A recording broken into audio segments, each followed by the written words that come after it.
เอาบ่ แม่น 6 คน บอกให้ว่าบ่ได้ดีได้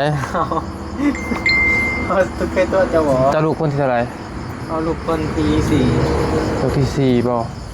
อยู่ตอนนี้อยู่ไสเบิดอันเพราะตัวอะไรบ่ได้บ่ได้ก็บ่ เราบ่ได้ บ่ได้ก็บ่เป็นหยังบ่เป็นหยังโอเคได้ไหนนะแม่ จ้าตอนแรปเตอร์ คิดในไหนเดี๋ยวนี้คือชื่อวิซ่าให้ อ้าวเนาะชื่อเลยเนาะ พี่น้องเลยโอ้ย ของ เนาะ เราตัวใด ได้ก็ได้หน่อยรวม มีหนายัง อ้าวเป้าโตมีหดกุ้ง แซ่บของแซ่บ บ่ได้เผ็ดบ่ แม่ โบเพชรโบเพชร เดบเตอร์โอ้เผาเมื่อเดบเตอร์นอนได้ซั่นนี่ นอน ได้เลยเมื่อแล้วเนาะเพิ่นเนาะ ไข่ยาว เป็นคนแนวนี้บ่ อันนี้ยังอะเนาะ อันเดียวกัน อันเดียวกันเอ้าแต่ หอมดิ เว้าเรื่องจริงแหละเรื่องเดบเตอร์นอน เนาะ แล้วมากิน โอ้ก็แล้วแหละไปพุกก็บ่ได้คือพุกผู้ใหญ่เด้อขึ้นได้อีกแล้วเนาะ ขับใจเด้อแม่เด้อขับใจเด้อเท่าไหร่นี่น่ะ ว้าว โบแพงดอกโบแพงดอก บางโก แพ เฮ งดอก ฮอดแสนแล้วเฮาว่า แสน เรียกว่าแสนหาคุณจัน แสนหา แซนหนึ่งถาดละแสน โพดโพเนาะเบิดได้เงินเดือนเจ้ามื้อนี้ ยังกันออก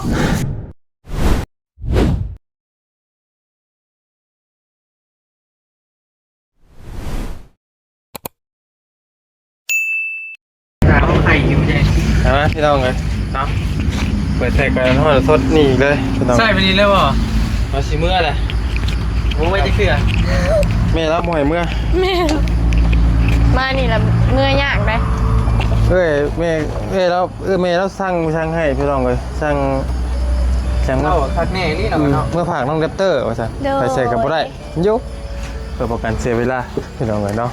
มาถามน้องวีก่อนเป็นจังได๋กินนี่คือเรื่องเงินไม่เท่าผากพังไว้ให้ไปส่งอยู่ใช่ ฮะ ให้ดูแลบ่หรือว่าให้ไปส่ง ให้ดูแลลูกสาว2 มื้อเพิ่นว่า เต็มใจบ่เจ้า โอ้ในใจยังให้เราไปเป็นเดือนหัวแล้ว โอ้ย กดโพ ไปยัง2 มื้อเนาะบอกเราไปเป็นเดือนกี่นี่ 2 มื้อก็พอแล้ว ส่งค่ารถไปเท่าเท่าไหร่บ่ได้ให้เรายังบ่ฮอดเวลาเด้ อ๋อทุกอย่างมีร่างมันเนาะ อย่างมีเวลาของมัน แต่ว่ามีผู้หนึงพี่น้องเอ้ย โดย สิไป แต่ว่ามีมื้อนี้น่ะมีอยู่ผู้หนึงนั่งคอยทางผู้ว่าวอยู่พี่น้องเอ้ยคำเช็ดทมจริงได้ไปเฮ็ดอยู่ข้างนอกพุ่นน้องเอ้ยก็ฮู้ว่าใจเจ้าจะจดจะจ่อน้ำผู้ว่าวเจ้าเพิ่นมาคือนะ ไม่แหละ มันรู้สึกยังไงล่ะมันรู้สึกยังไงรู้สึกยังไงรู้สึกเป็นห่วงบ่หรือว่าไงไปทำการตลอดเลยเนาะ ห่าง กันอีกกันนั่นอะไรเนี่ยนี่ก็คำเลยนะ7 โมงถึงยังเห็นน่ะ เข้าไปกันแล้ว2 คน โอ้ยแล้วก็มาเนาะคือมาฮอดแล้วแต่ว่ามีเป็นของซอยแม่บ่ที่5เลยนี่แหละ เจ้าว่าผมมีคนพาไปซื้อเครื่องกูจ้ะอันคิดฮอดมันคิดฮอดอย่างได้ ไปเองมาได้ ฮะ ไปเองมาได้เป็นไหลเลยนะ บัดมือเนี่ยมันนี่พี่น้องเลยเนาะว่ากับว่าน้ำไม้แบบว่าคมใจว่านะ แต่ว่าใจลึกนี่โบยูนี่แหละใจนี่ใจนี่อดเอาล่ะอดเอาเด้อนี่ตัวใด จอย เนาะ เป็นกะมา เพิ่นก็มาส่งไปท้องแจ้งตอนนั้นทิ้งไก่แล้ววะ นะ นี่ไปโรงเรียนนี่ เนาะที่ใกล้เนี่ย มีไอ้จิโทรนำได้2 เทื่อนึง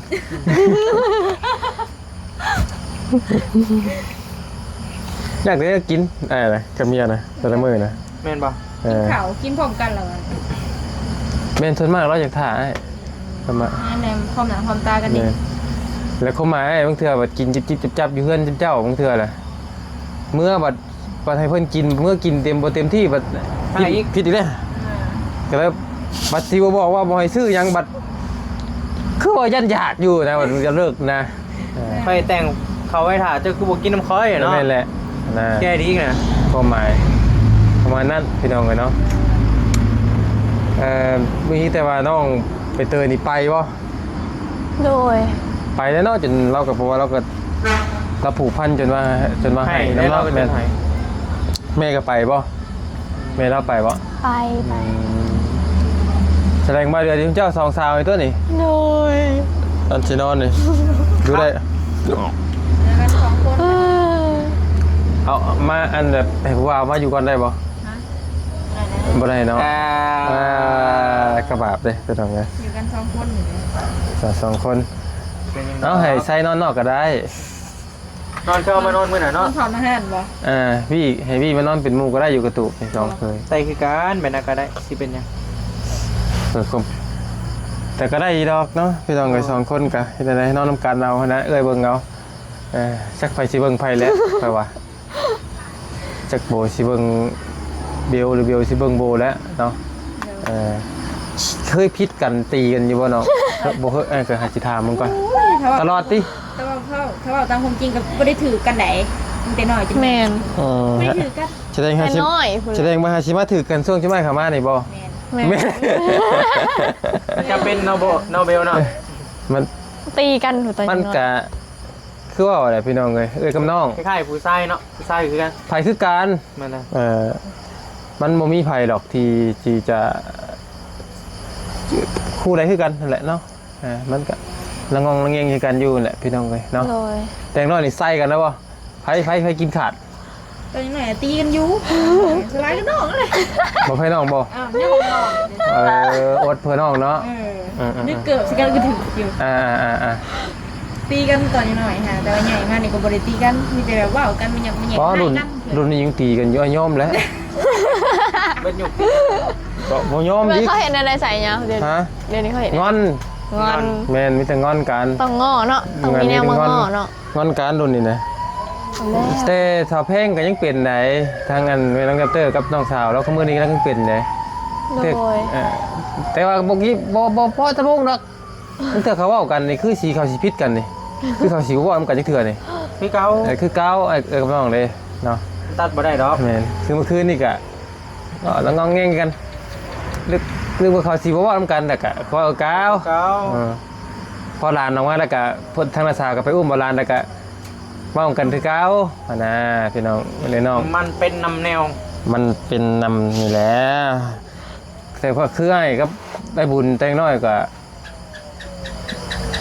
พิดกัน เจ้ากับไอ้บุญเป็นพี่น้องกันบ่ เอ้าเจ้าหาจื้อหุ่งบ่ เอ้ยบุญบ่เลยไอ้บุญ ไอ้บุญ เออ ไอ้บุญกับปอเน่าตะกี้ก็ใส่กันตลอดครับพอได้แต่ว่าแต่ยังน้อยพุ่นเนาะตีกันก็เราบ่แพ้อ้าย แม่นบ่ แม่น เจ้าเก่งบ่จับ เก่งเพราะว่าความหมายคือเราอดน้องในบางเทื่อเด้แล้วก็แบบคล้ายๆว่าอ้ายกับมีพ่อกับแม่ให้ท่ายประมาณนั้นลูกพ่อลูกชายหลาเด้ใช่ ไอ้ ล่ะ เฮ็ดบ่ลงอยู่แล้วไอ้ บ้าวเทื่อเราก็ใส่ข่อยอันหมิ่งไปกันได้อ้ายแค่เนาะเอาอีเพราะว่าเฮ็ดบ่ลงเลยมือเหลืออดได้หรอวะนะ ใส่เลยเห็นบ่ โอ้โหโก้ฝ่ามือใส่ต่ำเนาะตะกี้กะแต่ว่าส่วนลายข่อยกับบ่บุญละมันห่างกันเด้มันบ่ได้คือน้องวิวกับอาโบเด้ ดู มันอายุมันห่างกันเด้อายุห่างกันนิดนึงอันหลายเติบตามรากนี่บ่บุญนี่บ่แม่น3เลยอาจจะได้บ่บุญนี่ แม่นบ่ แม่นพอห่างกัน3ปี4ปีผู้3ปี4ปีเพิ่นได้แต่ว่าบ่บุญอาจจะดื่มมันเกิดเจ้าของซื่อใส่กันเลยแล้วบ่ตอนนั้นเอาไม่กันพ่อยตีดาแข้งแล้วอ่ะ โหลี่นี่ เข่าลงกระหม่องเลยชนลายแล้วจะบ่แพ้ให้ โด ชน ย ลายนะเขาพอเพิ่นอดเด้อดเอาน้องเทื่อก็แล้วบางเทื่อก็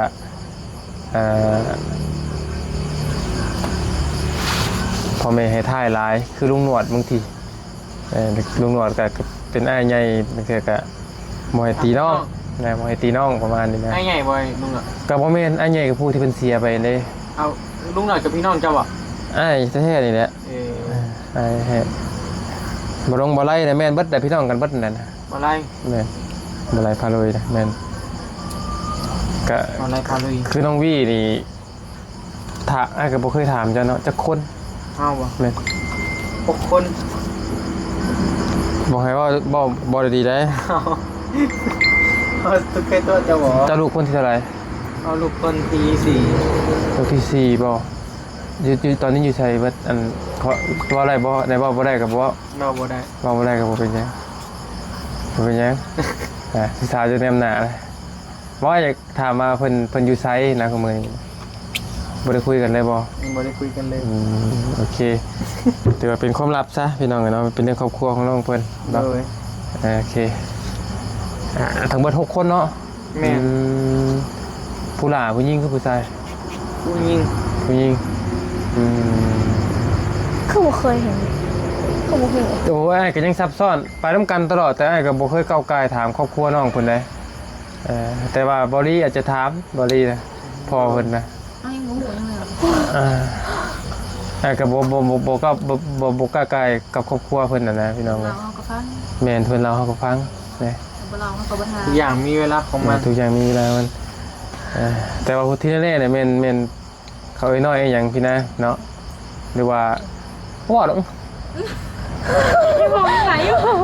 เพราะว่ายันไปพิษใจยังน้องเพิ่นสิไปเลยลูกกองแกงไปเลยนะ ญาติอยู่นะ ย่านประมาณนั้นเว้าบ่ถึกจุดละไปงองแงงไปเลยตายแล้วข่อย เพลงก็หน่อย เป็นงอเอง น้ำงงไปถึงเลย อ๋อเขาบอก เป็นพื้นเป็นไฟตาย ซื้อแบบเติม งอก ง ก็ อก งอก เลย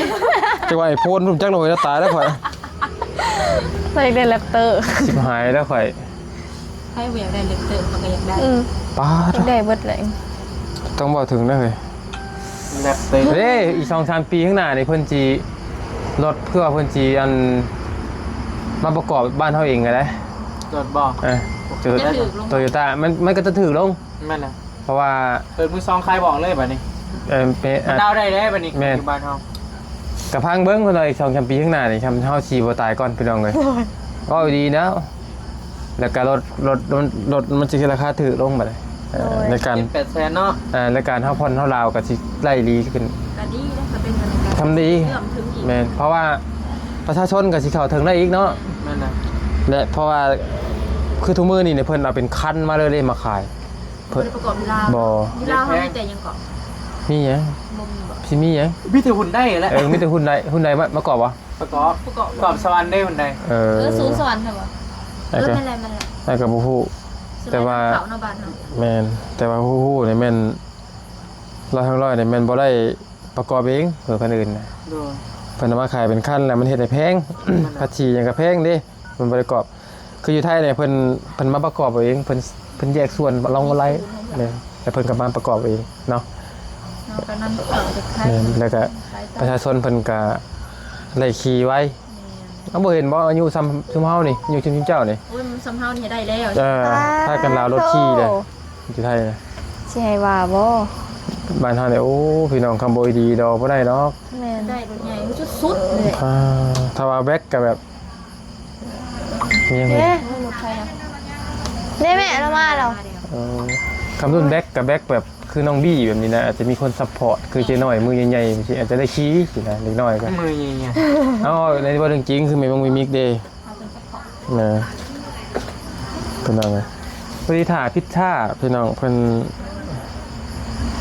น้องเป็นน้องเบลเป็นน้องโบจักว่าคิดอยู่ได้เราก็อยากซื้อพิชชาให้บ่ยาว อยากซื้อหั่นแหละ โอเคเป็นได้นะแม่ จ้าตอนแรปเตอร์ คิดในไหนเดี๋ยวนี้คือซื้อพิชชาให้ อ้าวเนาะชื่อเลยเนาะ พี่น้องเลยโอ้ย ของ เนาะ เฮาตัวใด ได้ก็ได้หน่ะรวมๆเลย มีหน้าหยัง อ้าวเป้าโตมีหดกุ้ง แซ่บของแซ่บ บ่ได้เผ็ดบ่ แม่ โบเพชรโบเพชร แต่เตอโอ้พ่อเมื่อแล้วเตอนอนได้ซั่นนี่ ไปนอน ได้เลยเมื่อไรเนาะเหมือนเนาะ ไข่ยาว เป็นคนแถวนี้บ่ อันนี้อีหยังอะนะ อันเดียวกัน อันเดียวกันเอ้าแต่ หอมดิ เว้าเรื่องจริงแหละเรื่องเตอนอน เนาะ แล้วมากิน โอ้ก็แล้วแหละไปพุกก็บ่ได้คือพุกผู้ใหญ่เด้อ ขึ้นได้อีกแล้วเนาะ ขับใจเด้อแม่เด้อขับใจเด้อเท่าไหร่นี่น่ะ ว้าว โบแพงดอก ตอนโก แพ เพ่ ง ง ดอก ฮอดแสนแล้วเฮาว่ะ 200,000 ก็ว่า150,000คุณจัน เส้นหา 100,000ถาดละแสน โคตรโทเนาะบ่ได้เงินเดือนเจ้ามื้อนี้ ยังกันออก เดี๋ยวเขาเอิ้นยังว่า ใจเด้อ เติร์ จะละลาย นอนลูกชายมันนี่นั่นเคยลูกสาวกินนะ อ่า บอกย่ากินเด้อเคยโกกินยังบ่มาติดต่อหาบ่ได้ ปล่อยกินเบายาวนะ ยังบ่มา พังเด้อเราเพลงเล็บเตอร์หลายกว่าเคยล่าพุ่นเด้จะว่าไง แต่ ดี 30,000บ่มาหรอกเฮาเนาะ เพื่อนเราผมเพื่อนเราผมมีผู้ชายพี่น้องเลย โดย มักหลานชายนะไม่ใหญ่นี่ขอบใจทาง นี่ผู้ชายแล้วผู้ชายกะอ้ายไปเตยคนเดียว กินได้บ่ กินละแม่เจ้าญาติเนี่ยต้องเรียนนี่เนี่ย กิน โอ้ยเนาะ ที่เกิดมาบ่เคยกิน ข่อยก็บ่เคยกินคือ พ่อ กัน นะบี ครั้งแรกเอง ทำตนร้ายตอนเกินเหตุร้าย โคตรว่ะ ว่าผู้ดีพองามแน่ ร้อน บ่เคยกินอันนี้เลย เอาดาวกินนี่บ่ดึงรถเนาะ พอเรื่องรถ พี่น้องเลยเอาดาวจังหน่อย ก็อยากได้เรื่องรถนะ เอาดาวเพิ่นว่าอีก 2-3 ปีใช่มันสิได้ดีได้ ถ้า ครับ ถูกเนาะ ถ้ามันมาไปชั้นน่ะร้อยรถก็ถือไอ้นอนเนาะบี โดย เฮาก็มีโอกาสได้เข้าถึงแม่นพอได้เอื้อมถึงพี่น้องเลย อ๋อยังไงก็เคย อาจจะบ่ได้สดแต่ว่าเฮามีโอกาสจะดาวเอามันก็ถือลงนะ ที่มีโอกาสอยู่บ่ จังหวะ ขอบ เป็นได้ล่ะ อร่อยมาก กินแม่ยาว อันขอโทษเด้อบ่อยแล้ว อิ่มแห้ง อิ่มแฮงขอบใจละลาย ยอมแพ้ เขาก็กินหลายได้ช่วงก็หยุดแห้งเลย กินลายบ่ตุ้ยนะเฮ็ดใช่ ยาตุ้ยก็กินบ่ล่ะ กินแห้งก็แห้งคือเก่าแม่ดับเตอร์กับบ่ตุ้ยพี่น้องเอ้ยจักเป็นหยัง ขนาดแทนนมลูกหนึ่งเลยเนาะยังทำเก่า บ่ตุ้ยจักจะเป็นหยังบ่ฮู้บ่ตุ้ยเดี๋ยวนี้มันขาดอะไรลู กิ ก นไหม มาบัดมาลูกมาเดี๋ยวไปนั่งน้ำเอ้ยไปนะ ได้ระบอกกันยังไงใช่ไหม มา ได้เลยนะกัน ต้องเลยเอาอาหารมันเถอะ มาเมื่อไหร่ไหมมา เอ้ยหอนเด้อปลาหมึก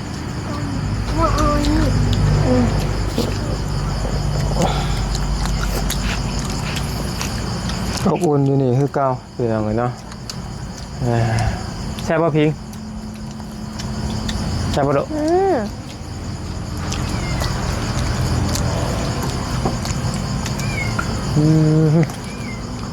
สั่งอยู่ใช่นี่เลย คนในบ้านเห็ดขาย เคยเห็นอยู่เพื่อนบ่มีหนา ชาตีรุ่นเฮาตะกี้บ่ได้กินดอกไปที เป็นไร มันบ่มีก็บ่ไปสิไปกินมื้อนี้มีแต่พูดแล้วจำอองกับปูพูดแล้วยามนี่กำลังมันเลยนี่อองเอ้า ชอบเลย ปูนากำลังมัน จะหา อบอุ่นพี่น้องกันเนาะเหมือนกัน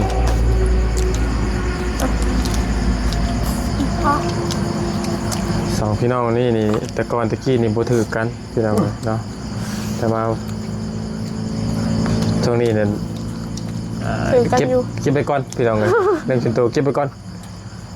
แม่น้องโบฝากลูกสาวไว้กับบาร์บี้ แต่ว่าช่วงนี้ก็เลย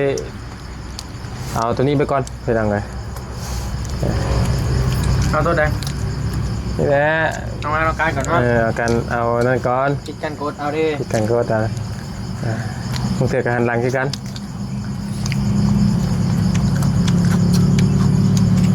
แค่บ่กิน ของกูของมึงเลยจ้ะกับน้องนะกูชื่อมา ตอนยังน้อยครับบ้านฟ้าแฝดใส่เสื้อนี่ต้องซื้อคือกัน เสร็จแล้วตีกัน แม่ท่านหรือบยอมไทย บุญยอมของบุญยอม คนบยอมนะมาเจอกันเลยเซ็ก ยุ่มกันแบบนี้ใส่เดี๋ยวมันใหญ่มากมันก็หายมันแหละใหญ่มากกันพี่น้อง ใช่ปู่หมูเจ้าเดียวมีหมด แม่ อันเดียวกันเลย เดียวกัน แต่ปัญญาก็ไม่บุญเลยคิดก็โอ้แต่ปัญญามากคุณมื่อนี่กับโบฮักเพลงกันพี่น้องเลยผมมีเลยในหัวว่าอยากตีกันนะ เลย มัน มันว่ายุ่งกันน่ะเด้ ตีกันก็ยอมได้ใหญ่มาเลย แต่ว่าเครียดในกันก็มีอยู่ใหญ่มีแต่เครียดในกันเรื่องเครียดน่ะเครียด แม่น ยังไงนะเป็นเครียดกันน้อยใจกันน่ะมี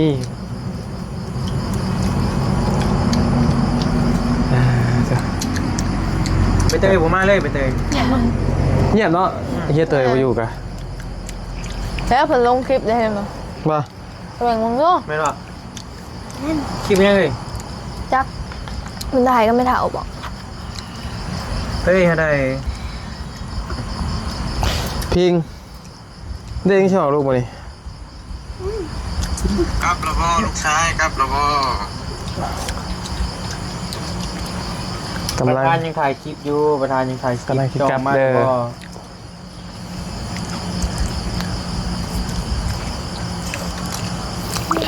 นั่นเสร็จเด้อไอ้สิได้ออกเมื่อก่อนนะ โดย เนาะ โดย เพราะว่าเราพิชชาน้ำเมย์แล้วพี่น้องเราบอกแต่เว้นผมก็เลยเอาความบอกเอากับน้ำใจเพิ่นนะพี่น้องเนาะ ต้องถ่ายแรปเตอร์ มาผักรับเตอร์แต่พ่อมันนี่แหละ แต่เตยกินบอดคำหนึ่งซ้ นั่นแหละ ต้องมาต่อกับมันซิตี้ไอ้แรปเตอร์ หึ ไม่น้องแรปเตอร์เป็นนักฟุตบอล ก็บอกปันใดกับพ่อมันคือเอา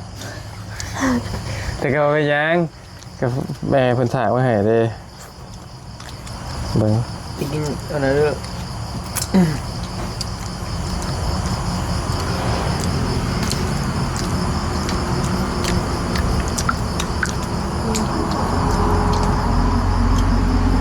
ถือเลขกัน6โตให้ได้แม่เนาะมื้อนี้เนาะ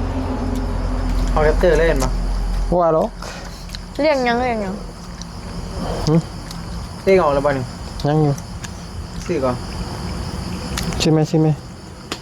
เลขสองยังคิงเลขสองยังเจ้ากันเนาะเอาแบบสั้นๆเล่นปะ มาได้บ้าง ให้เขาบังคนนี้เจ้ากัน ความหวังเนี่ยความหวังใจ เรียกให้ออกน้ำเลย อู้ นี่แหละบ่ฮู้ เขาบอกผู้เขาไปบ้างไปสิไป บ่ บอก โตมันสิออก มาหูจะออก คำพูดก็บอกไม่เขาแล้วตีพี่ แม่เขากับผู้ ไปมันต้องซื้อ6ตัวชิ้น โอ้ นี้เลย ย หลักคูมัน ไปใส่นั่นเลยเสร็จเด้อ ไม่รู้ ดีๆมีเฮงส่งมาน้ำด้วย สบายดีเด้อ ไปดีเด้อ รอดเลย